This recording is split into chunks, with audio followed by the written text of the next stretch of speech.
it is at its heart, at its core, it is a mobile game. Today, I want to talk about Disney Speedstorm. Now, Disney Speedstorm is one of those games that is being made by Gameloft. It was part of Disney's attempt to both branch out into the mobile space as well as basically copy Nintendo as best as they could. Now, is Disney Speedstorm a Mario Kart ripoff? Yes. Is it fun? Yes. Now, I played the open beta or closed beta, whatever that beta was. I played it early this year or late last year, I believe. And, I had a lot of fun with it. I thought the game did a lot of, for one thing, the art and the artistry behind these, it felt really good. Okay, I keep saying those things. But the truth is that this is a very well done game. The particle effects are amazing. It feels like everything just feels like correct. Obviously, this is pulling from the Mario Kart and those kart style games. It has a lot of the Burnout and Need for Speed influence as well. When you crash into the cars, it is pretty much like a hybridization of both of them. And I think it takes enough from both of them that it really feels like its own thing. Like when you crash into players and you just, it just slows down, just like that old school Burnout. To be fair, I haven't played that much Mario Kart recently, so I can't really,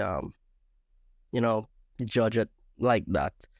But, it have the same amount of boost. Actually, boost in this game is actually really cool because it functions more like NOS from the Need for Speed Underground era games, where, you drift or you slipstream behind other players and you build boosts and then you just use it. I had a lot of fun with this game, but it is at its heart, at its core, it is a mobile game. And that was actually really disappointing because I felt that Disney should have... obviously, we know they was going to do a mobile game. They actually had a lot of good success with Disney Tsum Tsum, which I actually played. I enjoyed that quite a bit, but I stopped playing it a while now. It was just one of those games that, you just pick up and you play and you go about your business.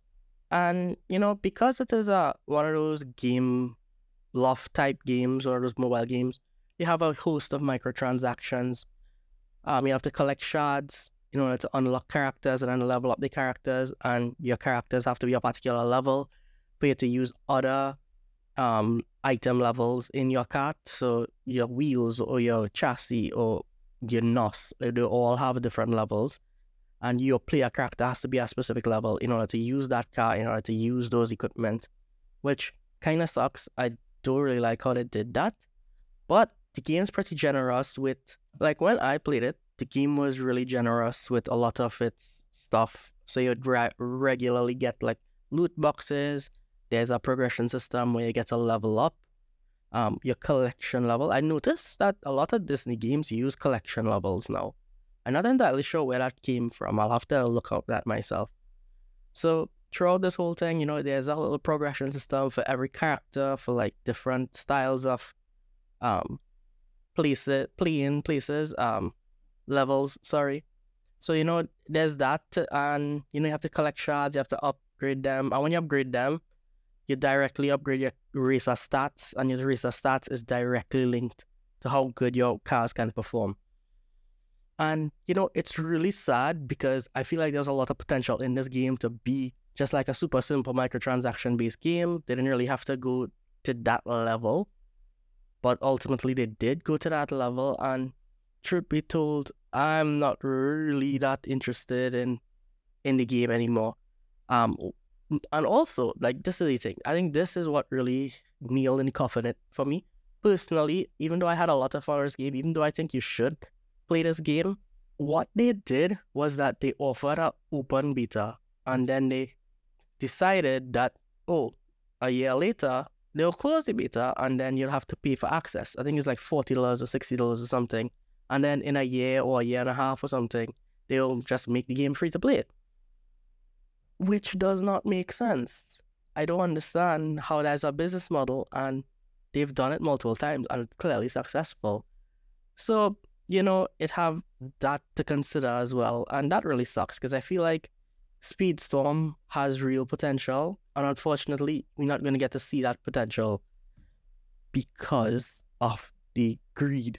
Yeah. So, Honestly, I really enjoyed Speedstorm. I think Speedstorm was pretty good. I think I put maybe like 3 or 4 hours into the beta, and you could have used controllers. That was a really good thing. I like the game. I would have really liked to be able to play the game. Since then, I heard it had a lot of updates, a lot of new characters got added in from across the Disney pantheon. But right now, it's a buy-in cost, and given the fact that it's supposed to go free to play at some point in the future, I don't really think that I'm willing to pay money for what I already own with through Mario Kart 8. But don't get me wrong, the actual art of this game is absolutely gorgeous. They did such a good job capturing that Disney magic. Fantastic. So yeah, that's what my thoughts with Disney Speedstorm. So tell me, who is your favorite Disney character? Leave it in the comments below. Which Disney game should they remake? And furthermore, I have reviewed a Disney game before, DuckTales. It was spectacular. Check it out right here. I also do other videos like this, so I'll leave a playlist where you can listen to more of me. Also, if you like this content, subscribe, hit the like button. I also have a Patreon, so jump on that. You'll help me actually able to afford this game because, I mean, clearly they want my money. You understand? Anyways, the Void call, and you all have answered.